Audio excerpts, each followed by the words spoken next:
नमस्कार दोस्तों, मंथन भाई रतन गुजर यूट्यूब चैनल में एक बार पुनः आपका स्वागत है। जैसा कि आप सभी मेरे यूट्यूब चैनल को सब्सक्राइब भी कर रहे हैं, लाइक शेयर कमेंट भी खूब आ रहे हैं। आप सभी का तहे दिल से धन्यवाद देता हूं। और अपन राष्ट्रपति टॉपिक पर चर्चा कर रहे थे। राष्ट्रपति टॉपिक हमारा पूरा हो गया है। हालांकि उसमें कुछ जितने भी क्वेश्चन बन सकते हैं उन सभी क्वेश्चनों के बारे में मैं क्वेश्चन बना रहा हूँ। एक वीडियो जितने भी क्वेश्चन बन सकते हैं उन सब के बारे में मैं आपके सामने लेकर आऊँगा। आज हम राष्ट्रपति के बाद उपराष्ट्रपति का जो पद है भारतीय संविधान में, उसके ऊपर चर्चा करेंगे। हेडिंग डाल दिए दोस्तों, उपराष्ट्रपति।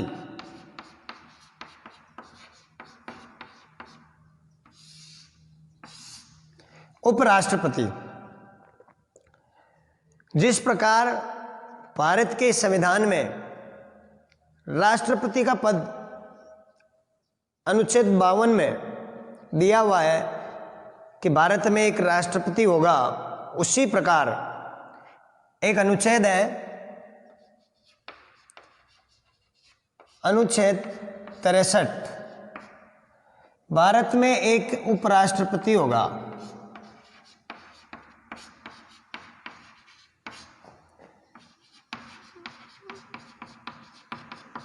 भारत में एक उपराष्ट्रपति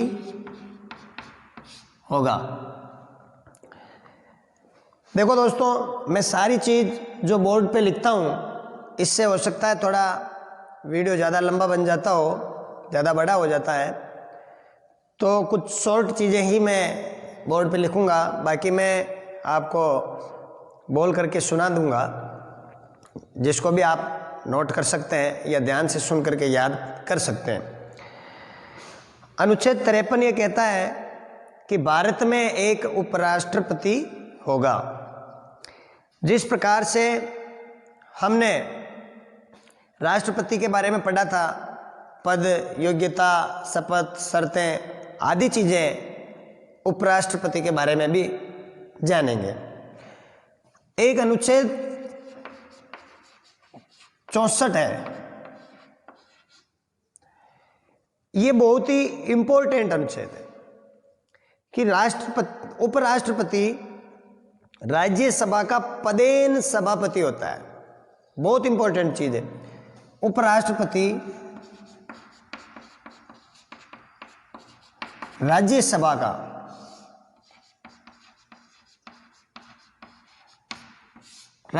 का पदेन सभापति होता है।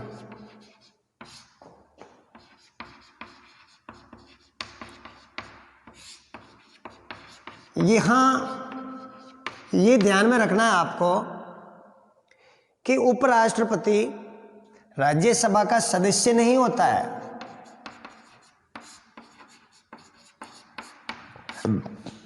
राज्यसभा का सदस्य उपराष्ट्रपति नहीं होता है, फिर भी राज्यसभा का पदेन सभापति होता है। मतलब जो भी भारत में उपराष्ट्रपति होगा वो राज्यसभा का अध्यक्ष होगा या सभापति होगा। और जब उपराष्ट्रपति कार्यवाहक राष्ट्रपति के रूप में कार्य कर रहा हो, उस समय राज्यसभा की कार्यवाही का दायित्व उपसभापति का होता है। राज्यसभा में जो उपसभापति होते हैं उनके ऊपर यह दायित्व होता है। तो अनुच्छेद 64 बहुत इंपॉर्टेंट है। वैसे हम संसद पढ़ेंगे, उसमें अनुच्छेद 89 के अंदर भी दिया हुआ है कि राज्यसभा का पदेन सभापति उपराष्ट्रपति होंगे। एक अनुच्छेद और है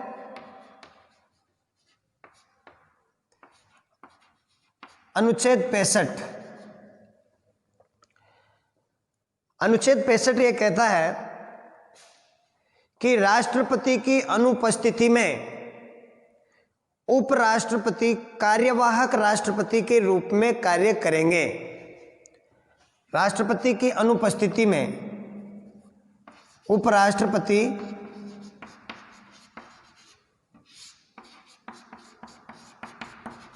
कार्यवाहक राष्ट्रपति के रूप में काम करेंगे। लेकिन इसमें एक चीज और ध्यान में रखना है कि उपराष्ट्रपति राष्ट्रपति का कार्य या कार्यवाहक राष्ट्रपति के रूप में अधिकतम कितने माह तक रह सकते हैं? तो 6 माह तक, अधिकतम 6 माह तक वो राष्ट्रपति का कार्य संभाल सकते हैं। क्योंकि मैंने बताया था कि राष्ट्रपति का चुनाव पद त्यागने के बाद या महाभियोग प्रक्रिया के से हटने के बाद या मृत्यु हो जाने के बाद 6 माह के अंदर अंदर राष्ट्रपति का चुनाव कराया जाना आवश्यक होता है। इसीलिए उपराष्ट्रपति अधिकतम कितने माह तक?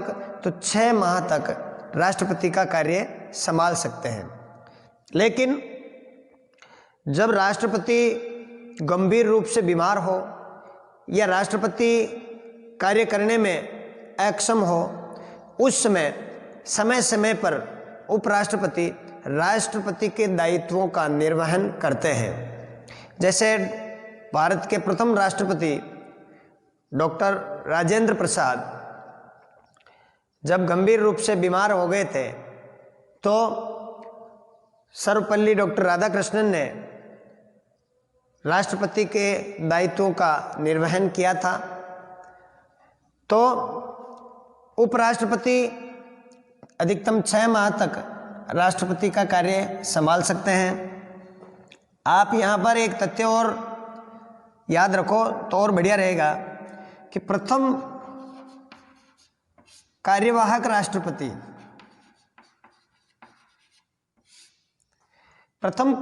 राष्ट्रपति वीवी गिरी थे।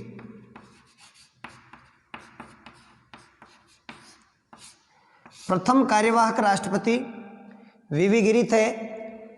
और दूसरी बार वीवी गिरी क्यों थे? कि भारत के राष्ट्रपति जाकिर हुसैन का निधन हो गया था। उस समय वीवी गिरी ने कार्यवाहक राष्ट्रपति की भूमिका निभाई थी। और आप कहोगे कि डॉक्टर राजेंद्र प्रसाद बीमार थे, उस समय भी तो राधाकृष्णन ने कार्यवाहक राष्ट्रपति की भूमिका निभाई थी। तो दोस्तों ये ध्यान रखें कि जब भी राष्ट्रपति छुट्टियों पे होंगे या गंभीर रूप से बीमार होंगे तो उपराष्ट्रपति राष्ट्रपति के दायित्वों का निर्वहन करेगा, ना कि वो अधिकतम 6 माह वाला नियम वहाँ लागू नहीं होता है। इसीलिए प्रथम मृत्यु के बाद, क्योंकि उस समय राष्ट्रपति थे, राजेंद्र प्रसाद भी राष्ट्रपति थे लेकिन बीमार थे, इसीलिए कार्यवाहक राष्ट्रपति में राधाकृष्णन का नाम पहले नहीं आता है।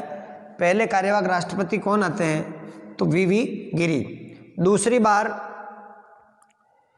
फखरुद्दीन अली अहमद साहब की हमारे राष्ट्रपति थे, उनकी मृत्यु के बाद बीडी जत्ती जो कि उपराष्ट्रपति थे, उन्होंने कार्यवाहक राष्ट्रपति की भूमिका निभाई थी।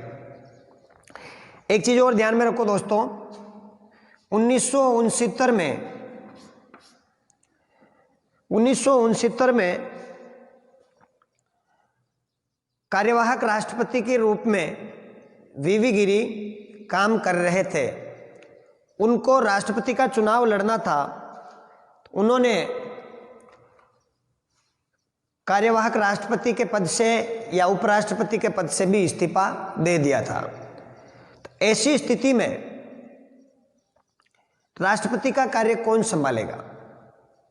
तो ये व्यवस्था 1969 में की गई कि जब राष्ट्रपति भी नहीं है, उपराष्ट्रपति भी नहीं है, तो सुप्रीम कोर्ट के मुख्य न्यायाधीश, सुप्रीम कोर्ट के मुख्य न्यायाधीश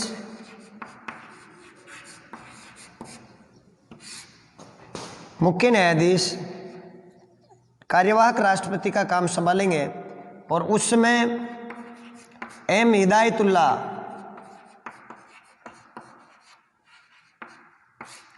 सुप्रीम कोर्ट के मुख्य न्यायाधीश थे जिन्होंने कार्यवाहक राष्ट्रपति की भूमिका निभाई थी।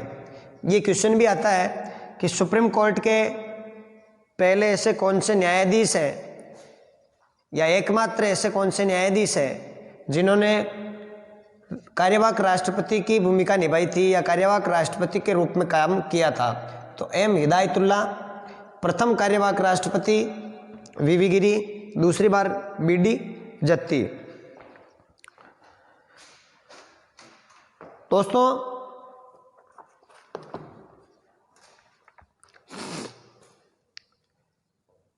अनुच्छेद 65 में कार्यवाहक राष्ट्रपति के बारे में बताया गया है।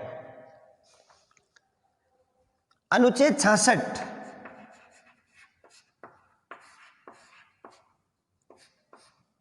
निर्वाचन और योग्यता, उपराष्ट्रपति का निर्वाचन और योग्यता के बारे में बताता है। जिस प्रकार से राष्ट्रपति के निर्वाचन के बारे में हमने पढ़ा था, उसी प्रकार उपराष्ट्रपति का निर्वाचन भी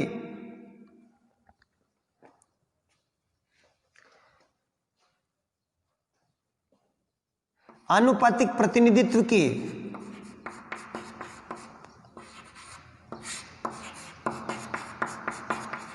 एकल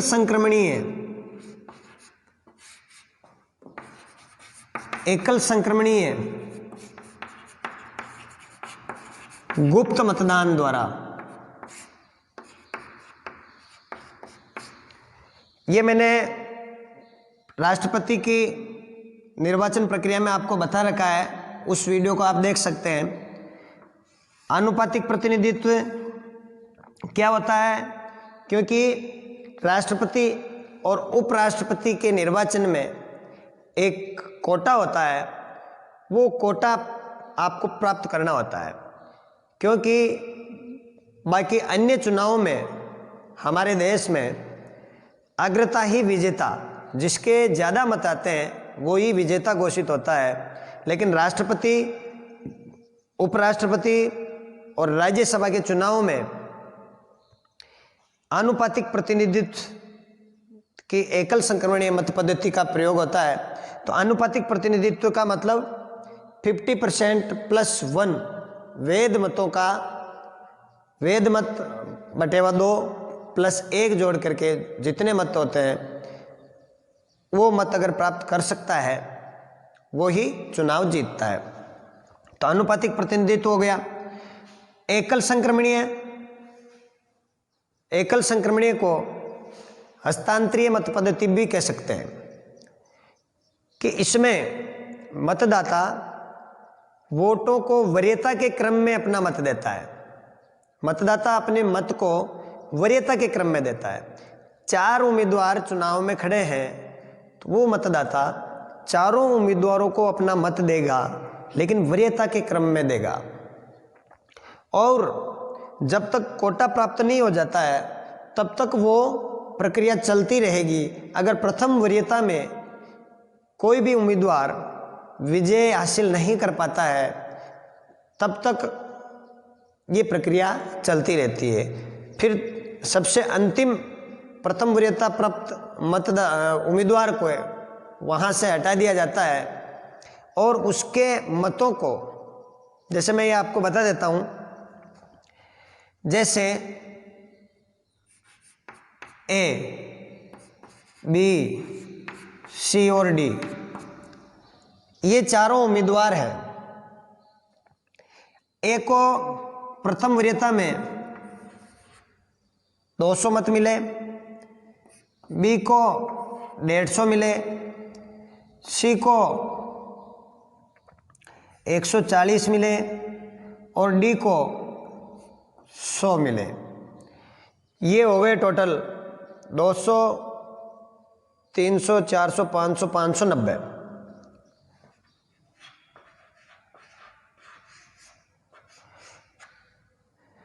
अब 590 में से मान लो किसी को भी स्पष्ट बहुमत नहीं मिला है, तो सबसे कम किसको मत मिले हैं? डी को। मतलब डी को 100 लोगों ने प्रथम वरीयता दी है, सी को 140 लोगों ने प्रथम वरीयता दी है, बी को 150 लोगों ने प्रथम वरीयता दी है और ए को 200 लोगों ने प्रथम वरीयता दी है। इसका मतलब आप यहाँ ये नहीं समझोगे कि ए विजेता हो गया, क्योंकि सबसे ज़्यादा मत ए को है, लेकिन टोटल मतों का 590 मत जो है, इसका 50% प्लस 1 मत होना जरूरी होता है। जैसे 296 मत आएंगे, वो ही विजेता होगा। तो इस अंतिम पायदान पर खड़े उम्मीदवार को इस चुनाव प्रक्रिया से हटा देंगे। अब इन 100 मतों को देखा जाएगा कि इन 100 मतों में किस किसने सेकंड वरीयता किस किस को दी है, किस उम्मीदवार को दी है। जैसे हो सकता है 100 में से 50 लोगों ने या 60 लोगों ने बी को सेकंड वरीयता दी है,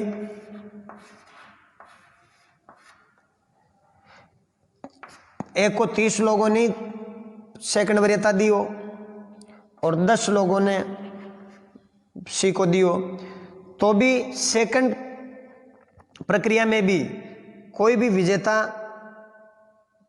हासिल नहीं हो पा रहा है, विजय हासिल नहीं कर पा रहा है। फिर सबसे कम मत वाला 140 वाले को हटा देंगे।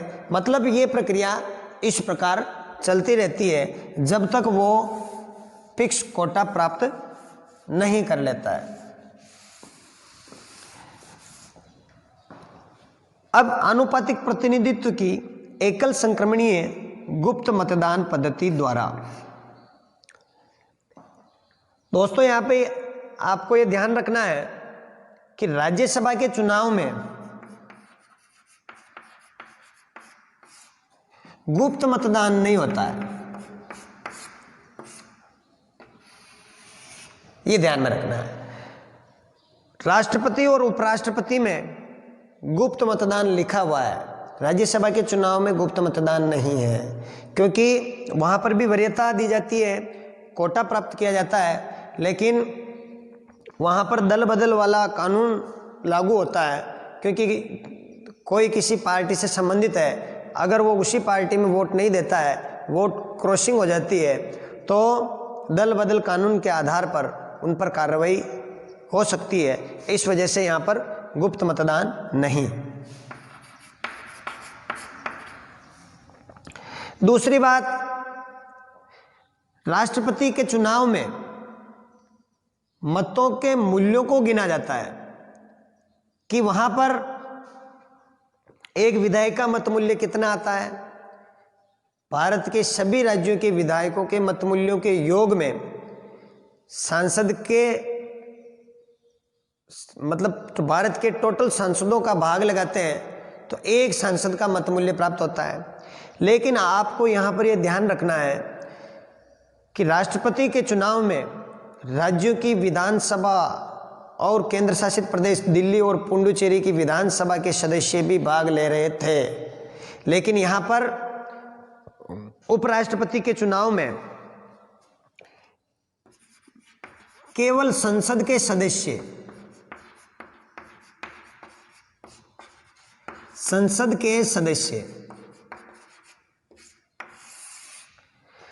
के सदस्य का मतलब या संसद के सभी सदस्य, सभी में मनोनीत और निर्वाचित दोनों आ जाते हैं।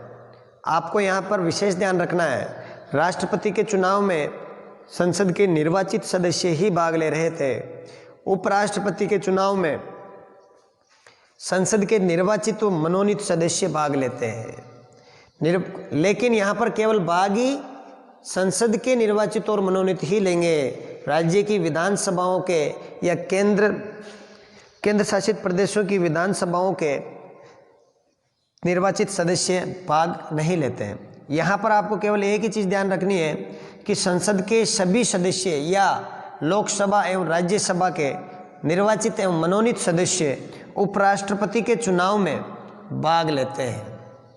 आपको ये थोड़ा विशेष ध्यान रखना है। तो उपराष्ट्रपति के चुनाव में मतों का मूल्य नहीं गिना जाता है, जबकि राष्ट्रपति के चुनाव में मतों का मूल्य गिना जाता है।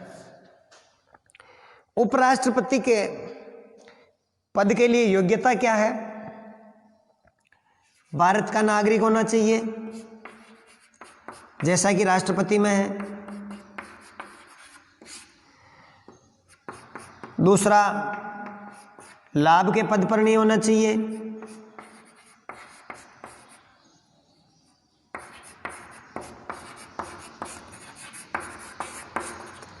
तीसरा, राज्यसभा सदस्य बनने की योग्यता होनी चाहिए। यहां ध्यान रखें,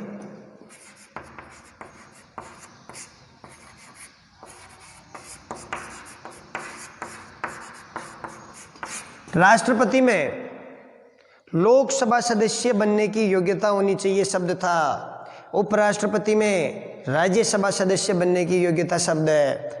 विशेष ध्यान रखिए, क्योंकि उपराष्ट्रपति राज्यसभा का पदेन सभापति होता है। इसीलिए चौथी, वो किसी लाभ के पद पर नहीं होना चाहिए। लाभ के पद के बारे में मैंने राष्ट्रपति के टॉपिक जो अपने पढ़ा था उसमें बता रखा है। लाभ के पद पर नहीं होना चाहिए।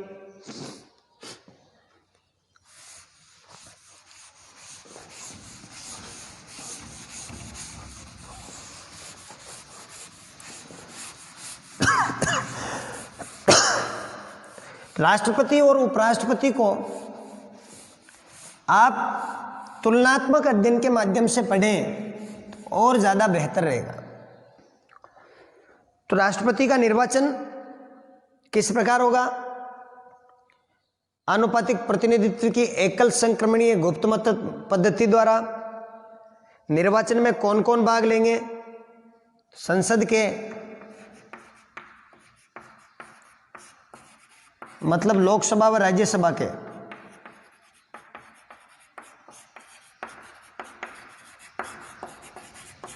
निर्वाचित व मनोनीत,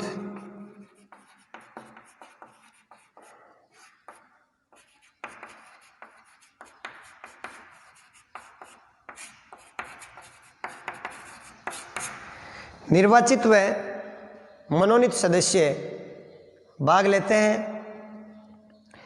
अब हम बात करेंगे अनुच्छेद 67, कार्यकाल या पदावधि।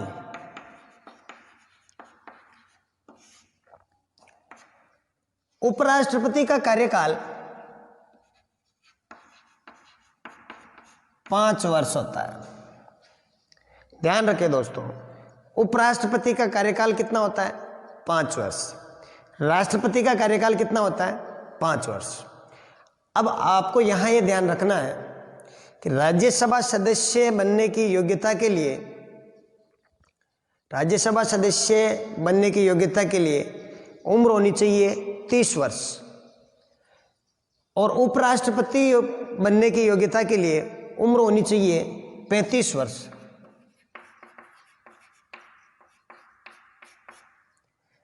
ध्यान रखें, राज्यसभा सदस्य का कार्यकाल 6 वर्ष होता है, उपराष्ट्रपति का कार्यकाल 5 वर्ष होता है।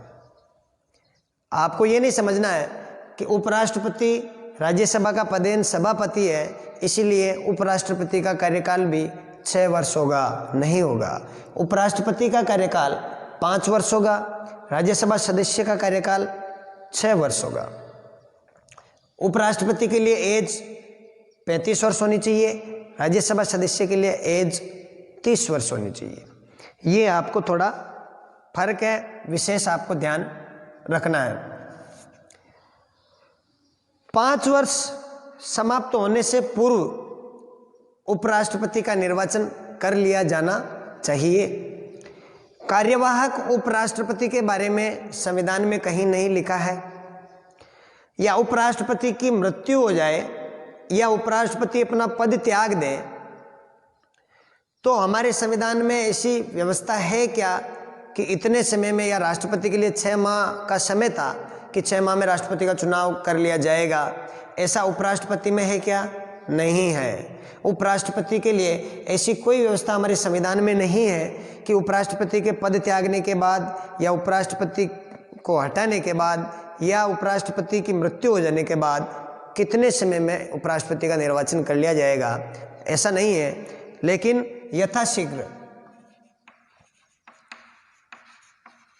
यथाशीघ्र उपराष्ट्रपति का चुनाव कर लिया जाएगा। क्या उपराष्ट्रपति को उसके पद से हटाया जा सकता है? क्या उपराष्ट्रपति पर भी महाभियोग प्रक्रिया लागू होती है? नहीं होती है। महाभियोग प्रक्रिया केवल और केवल राष्ट्रपति के लिए है। उपराष्ट्रपति को भी उसके पद से हटाया जा सकता है। जैसे राष्ट्रपति को हटाने का आधार क्या था? संविधान का अतिक्रमण कर रहा हो तो राष्ट्रपति को उसके पद से हटाया जा सकता है महाभियोग प्रक्रिया के माध्यम से। तो क्या उपराष्ट्रपति को भी संविधान के अतिक्रमण के आधार पर हटाया जाएगा? ऐसा संविधान में नहीं लिखा है कि उपराष्ट्रपति को संविधान के अतिक्रमण के आधार पर हटाया जाएगा, ऐसा नहीं है। क्योंकि संविधान की रक्षा की जिम्मेदारी किसकी है? राष्ट्रपति की है। तो उपराष्ट्रपति को हटाने का आधार नहीं लिखा है, लेकिन उपराष्ट्रपति को भी हटाया जा सकता है। उपराष्ट्रपति को हटाने का प्रस्ताव पहले राज्यसभा में लाया जाएगा।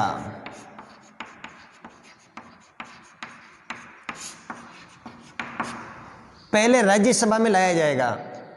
राष्ट्रपति को हटाने का प्रस्ताव संसद के किसी भी सदन में लाया जा सकता था। इसलिए मैं आपको कह रहा हूं, आप तुलनात्मक अध्ययन कीजिए, आपको राष्ट्रपति और उपराष्ट्रपति में बहुत सारा जो अंतर है वो आपके दिमाग में क्लियर हो जाएगा। उपराष्ट्रपति को हटाने का प्रस्ताव पहले राज्यसभा में लाया जाएगा, ऐसा नहीं है कि लोकसभा में लाया जाएगा। राष्ट्रपति को हटाने का प्रस्ताव किसी भी सदन में पहले लाया जा सकता है। जिस प्रकार राष्ट्रपति को 14 दिन पूर्व हटाने या महाभियोग लाने की सूचना देना होती है, उसी प्रकार उपराष्ट्रपति को हटाने से पहले 14 दिन पूर्व सूचना जरूरी है। 14 दिन पूर्व उपराष्ट्रपति को सूचना देनी होती है। जब उपराष्ट्रपति को हटाया जाएगा या राज्यसभा में प्रस्ताव लाया जाएगा, उस समय उपराष्ट्रपति राज्यसभा के सभापति नहीं होंगे। उपराष्ट्रपति राज्यसभा के सभापति नहीं होंगे, ये भी आपके दिमाग में क्लियर कर ले। जब उपराष्ट्रपति को हटाने का प्रस्ताव राज्यसभा में लाया जा रहा है, उस समय उपराष्ट्रपति उस राज्यसभा की अध्यक्षता नहीं करेंगे। राज्यसभा में लाया जाएगा। अब उसके लिए जिस प्रकार महाभियोग के लिए विशेष बहुमत की जरूरत होती है, उसी प्रकार क्या उपराष्ट्रपति के लिए विशेष बहुमत की जरूरत होती है? तो इसके लिए एक शब्द है तात्कालिक। तात्कालिक या प्रभावी बहुमत।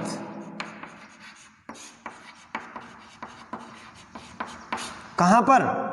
राज्यसभा में।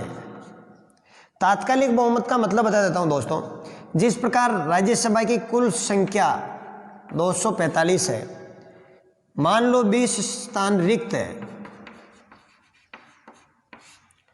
तो 225 सदस्य हो गए। अब 225 सदस्यों का पूर्ण बहुमत चाहिए। 225 का पूर्ण बहुमत चाहिए। तो 113 सदस्यों ने उपराष्ट्रपति को हटाने का प्रस्ताव पारित कर दिया, तो ये प्रस्ताव पारित माना जाता है, फिर वो प्रस्ताव लोकसभा में जाएगा और लोकसभा के साधारण बहुमत, लोकसभा के साधारण बहुमत या ऐसे मान लो लोकसभा की सहमति कि नॉर्मल सहमति से, साधारण बहुमत का मतलब उपस्थित मान लो 545 सदस्य हैं या 543 निर्वाचित सदस्य हैं, बहुमत के लिए 272 सदस्य होते हैं, लेकिन 1/10 सदस्य 54 सदस्यों से भी लोकसभा संचालित होती है। मान लो 70 सदस्य ही उस दिन उपस्थित हुए, 70 सदस्य ही उपस्थित हुए, तो उस उपराष्ट्रपति को राज्यसभा द्वारा जो प्रस्ताव पारित करके लोकसभा में आया था, उसको पारित करने के लिए 36 सदस्यों की ही आवश्यकता होगी, 36 सदस्यों की ही आवश्यकता होगी। ये मैं आपके कॉन्सेप्ट बिल्कुल क्लियर कर रहा हूँ, आप ध्यानपूर्वक समझें इसको।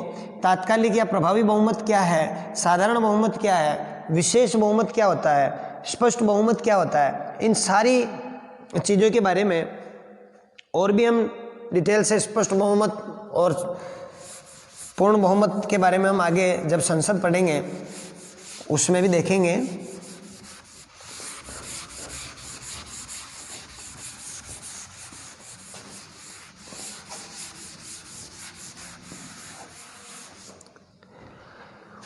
उपराष्ट्रपति को हटाने का प्रस्ताव पहले कहाँ लाया जाएगा?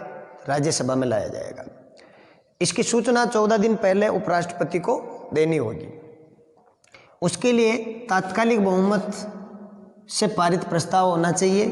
तात्कालिक बहुमत का मतलब कुल सदस्य संख्या जितनी है, मान लो 20 स्थान रिक्त है, 20 सदस्यों की संख्या कम है या चुनाव होने हैं, तो उन सदस्यों को माइनस करके जितने बचते हैं उसका पूर्ण बहुमत होना चाहिए। फिर लोकसभा की आम सहमति या साधारण बहुमत से या मतदान के दिन उपस्थित सदस्यों के बहुमत से उस प्रस्ताव को पारित करके उपराष्ट्रपति को उसके पद से हटाया जा सकता है। दोस्तों,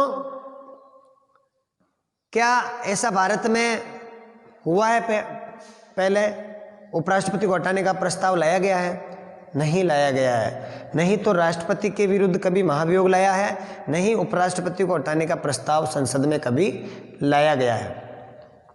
एक बात और ध्यान रखो, जब उपराष्ट्रपति कार्यवाहक राष्ट्रपति के रूप में कार्य करते हैं, उस समय वो राष्ट्रपति के वेतन भत्ते उठाते हैं, ध्यान रखें। और उपराष्ट्रपति राज्यसभा के पदेन सभापति होते हैं, तो वो उपराष्ट्रपति के रूप में तनख्वाह नहीं लेकर के राज्यसभा के सभापति के रूप में तनख्वाह प्राप्त करते हैं। ध्यान रखें, राज्यसभा के सभापति के रूप में तनख्वाह प्राप्त करते हैं। जब उपराष्ट्रपति कार्यवाहक राष्ट्रपति होंगे तो राज्यसभा की कार्यवाही संचालित कौन करेगा? तो राज्यसभा में एक उपसभापति का पद होता है, उपसभापति राज्यसभा की कार्यवाही को संचालित करेंगे। प्रश्न ऐसे घुमाने वाला आता है, राज्यसभा के सभापति का कार्यकाल होता है, ऑप्शन आ जाता है 6 वर्ष। राज्यसभा के उपसभापति का कार्यकाल होता है 6 वर्ष। राज्यसभा के सभापति का कार्यकाल 5 वर्ष, वह राज्यसभा के उपसभापति का कार्यकाल 6 वर्ष होता है। यह आप ध्यान रखें, क्योंकि राज्यसभा का उपसभापति राज्यसभा के सदस्यों में से हैं, जबकि उपराष्ट्रपति राज्यसभा का सदस्य नहीं है। अब आपको एक ये ध्यान रखना है, जब उपराष्ट्रपति को खिलाफ हटाने का प्रस्ताव राज्यसभा में लाया गया है, क्या उपराष्ट्रपति उस प्रस्ताव पर मत देने का अधिकार रखते हैं? बिल्कुल नहीं। बाकी अन्य विधायी कार्यों में जब निर्णायक मत की बात हो तो उपराष्ट्रपति विधायी कार्यों में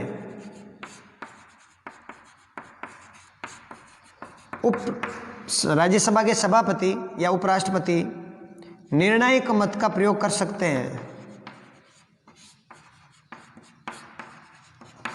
लेकिन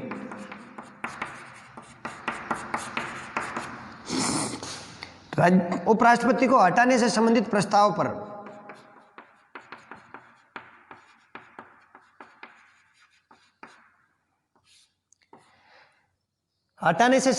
प्रस्ताव पर मत देने का अधिकार नहीं है।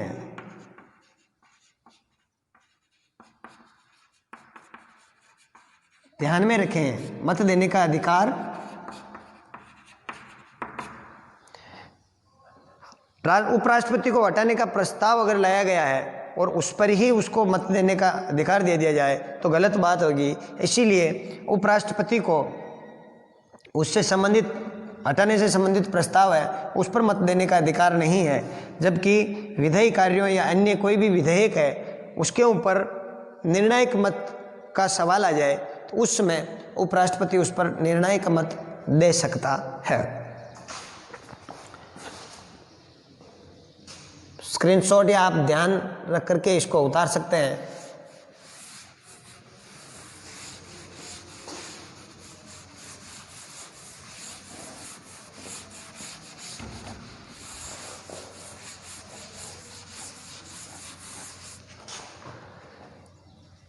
अनुच्छेद 68 है, इतना विशेष नहीं है कि 5 वर्ष से पूर्व उपराष्ट्रपति का चुनाव कर लिया जाएगा।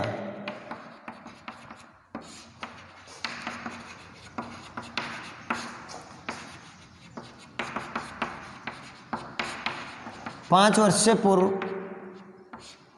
उपराष्ट्रपति का चुनाव कर लिया जाएगा। उपराष्ट्रपति के बारे में एक तथ्य यह है कि जब राष्ट्रपति अपना त्याग पत्र उपराष्ट्रपति को देता है तो वह सर्वप्रथम इसकी सूचना लोकसभा अध्यक्ष को देता है। ये मैंने राष्ट्रपति टॉपिक पढ़ाया, उसमें भी कहा था कि ये विशेष ध्यान रखने योग्य बात है कि राष्ट्रपति अपना त्याग पत्र उपराष्ट्रपति को देता है और उपराष्ट्रपति इसकी सूचना सर्वप्रथम लोकसभा अध्यक्ष को देता है। तो अनुच्छेद 68 में 5 वर्ष। अनुच्छेद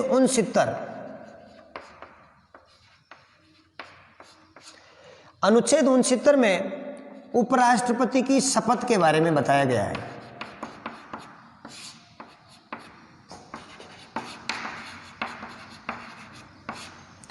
उपराष्ट्रपति को शपथ कौन दिलाएगा? उपराष्ट्रपति को शपथ राष्ट्रपति दिलाएगा। उपराष्ट्रपति को शपथ राष्ट्रपति दिलाएगा। दोस्तों, आपके दिमाग में ये प्रश्न आ रहा होगा कि जब राष्ट्रपति नहीं हो तो, जब राष्ट्रपति नहीं है तो उपराष्ट्रपति खुद राष्ट्रपति है या कार्यवाहक राष्ट्रपति के रूप में कार्य कर रहे हैं, 6 माह के अंदर अंदर राष्ट्रपति का निर्वाचन कर लिया जाएगा। फिर उपराष्ट्रपति का निर्वाचन या होता है तो उस समय राष्ट्रपति ही शपथ दिलाएंगे। उपराष्ट्रपति अपना त्यागपत्र किसे देंगे? उपराष्ट्रपति अपना त्यागपत्र भी राष्ट्रपति को देंगे। उपराष्ट्रपति के निर्वाचन के संबंध में कुछ चीजें मैं और बता देता हूं आपको। वैसे राष्ट्रपति के चुनाव में मैंने उसको वहां लिंक करके बताया था। उपराष्ट्रपति के चुनाव में 20 प्रस्तावक व 20 अनुमोदक होने चाहिए और जमानत राशि के रूप में 15,000 रुपये RBI में जमा होते हैं और 1/6 मत प्राप्त नहीं करने पर जमानत राशि जब्त मानी जाती है। राष्ट्रपति के चुनाव में 50 प्रस्तावक थे और 50 अनुमोदक थे और 15,000 रुपये जमानत राशि थी। यहाँ जमानत राशि सेम है लेकिन प्रस्तावक व अनुमोदक 20-20 है। वहाँ पर प्रस्तावक 50 राज्यों की विधानसभाओं के सदस्य भी हो सकते थे, यहाँ पर राज्यों की विधानसभाओं के सदस्य नहीं हो सकते हैं क्योंकि वो निर्वाचन में भी भाग नहीं लेते हैं। तो राष्ट्रपति को शपथ उपराष्ट्रपति दिलाएंगे। उपराष्ट्रपति अपना त्यागपत्र राष्ट्रपति को देगा। अनुच्छेद 70 में उपराष्ट्रपति द्वारा राष्ट्रपति के कार्यों के बारे में दायित्व है या राष्ट्रपति के कार्यों का निर्वहन के बारे में बताया गया है। एक अनुच्छेद आता है अनुच्छेद 71 जो इंपॉर्टेंट है।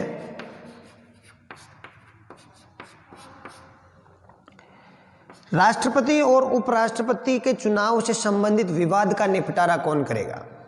ये मैंने आपको पहले भी बताया कि राष्ट्रपति और उपराष्ट्रपति के चुनाव से संबंधित विवाद का निपटारा सुप्रीम कोर्ट करेगा। वहाँ ऑप्शन में आपको हाई कोर्ट भी डाल दिया जाएगा। आपका ध्यान सुप्रीम कोर्ट पर जाना चाहिए। ऑप्शन आ जाता है हाई कोर्ट और सुप्रीम कोर्ट दोनों, तो आपको दोनों वाला नहीं करना है, केवल सुप्रीम कोर्ट। सर्वोच्च न्यायालय का निर्णय अंतिम होगा। ऑप्शन ये भी आता है क्या निर्वाचन आयोग करेगा? बिल्कुल नहीं। निर्वाचन आयोग राष्ट्रपति और उपराष्ट्रपति के चुनाव से संबंधित विवाद को नहीं सुलझाते हैं। सुप्रीम कोर्ट का निर्णय ही मान्य होता है। निर्वाचन आयोग केवल राष्ट्रपति और उपराष्ट्रपति के निर्वाचन को संचालित या संपूर्ण करवाते हैं।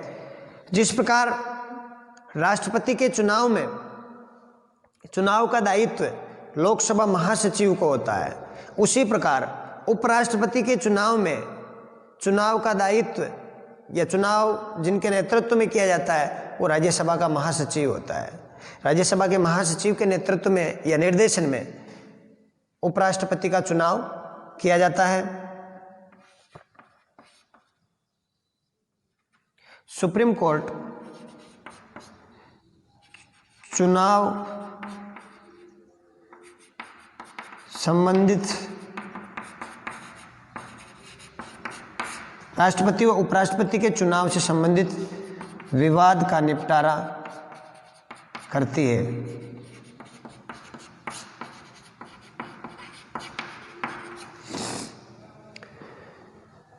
तो उपराष्ट्रपति के बारे में हमने ये जानकारियां जानी। उपराष्ट्रपति का वेतन कितना होता है? पहले उपराष्ट्रपति का वेतन 2008 में बढ़ाया गया था। उस समय से अभी तक जो चला आ रहा था वो था 1,25,000 रुपये। राष्ट्रपति का वेतन 1.5 लाख रुपये था, जो अभी बढ़ा करके राष्ट्रपति का वेतन 5 लाख रुपये हो गए हैं और उपराष्ट्रपति का वेतन 4 लाख रुपये हो गया है। ध्यान रखें, उपराष्ट्रपति का वेतन 4 लाख रुपये।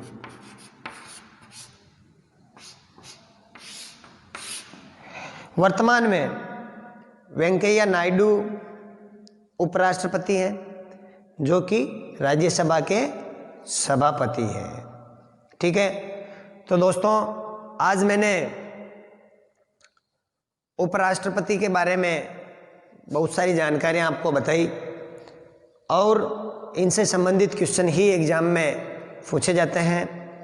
आप इस वीडियो को अच्छे तरीके से देखिए, पूरा देखिए और इससे संबंधित और भी वीडियो हैं राष्ट्रपति के, वो भी आप देखिए, तभी आपके कॉन्सेप्ट क्लियर होंगे। नमस्कार।